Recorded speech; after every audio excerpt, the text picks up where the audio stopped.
Dumper کے واقعات جو ہے بڑے شدید ان میں اضافہ پایا جا رہا ہے. اب اس کے پیچھے کوئی کراچی کے امن کو متاثر کرنا کوئی سازش ہے یا واقعی کوئی روڈ حادثات ہیں؟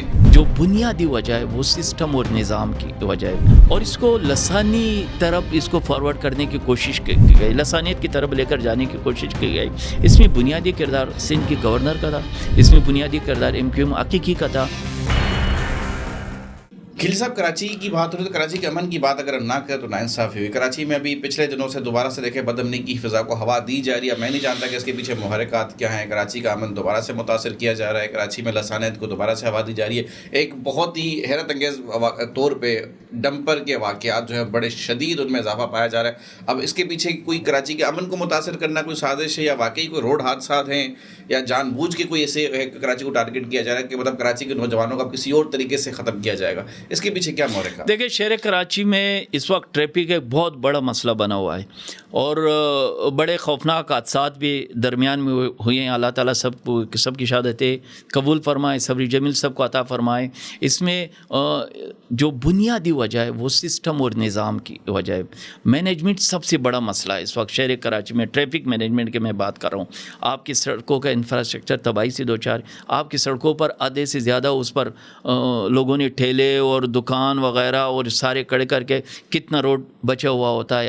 آپ کی ٹریفک کا کیا سسٹم ہے؟ آپ خود شہر کراچی میں سفر کرتے ہیں، آپ خود دیکھتے ہوں گے ٹریفک پولیس کیا کر رہی ہوتی ہیں. یہ ساری چیزیں بھی آپ کے سامنے ہیں. اور یہ جو ابھی ہیوی ٹریفک کے مسائل سامنے ایک دم سے سامنے آ گئے اور ایک دم سے ایک ایشو کی صورتحال اختیار کر گئے اور ہائی لائٹ کیا، اور اس کو لسانی طرف اس کو فارورڈ کرنے کی کوشش کی گئی، لسانیت کی طرف لے کر جانے کی کوشش کی گئی. اس میں بنیادی کردار سندھ کے گورنر کا تھا، اس میں بنیادی کردار MQM حقیقی کا تھا، آفاق احمد. اگر آپ اس دونوں کی گفتگو کو آپ سنیں گے دیکھیں گے تو اس میں لسانیت کی، نفرت کی، تقسیم کی بو نظر آ رہی تھی. حالانکہ جب سندھ حکومت نے آل پارٹیز کال کی تھی تو جماعت اسلامی نے اس میں اپنا جو نمائندہ تھا اس نے موقف پیش کیا تھا کہ یہ کوئی لسانی مسئلہ نہیں ہے، یہ ایک انتظامی مسئلہ ہے.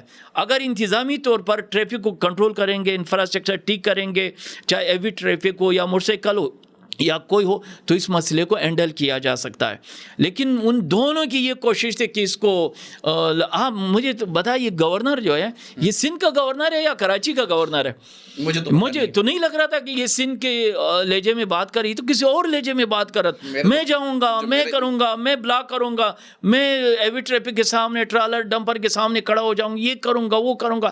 تو اس پر لوگوں نے بہت، اور میں آپ کو ایمانداری، شہر کراچی میں لسانی کوئی مسئلہ نہیں.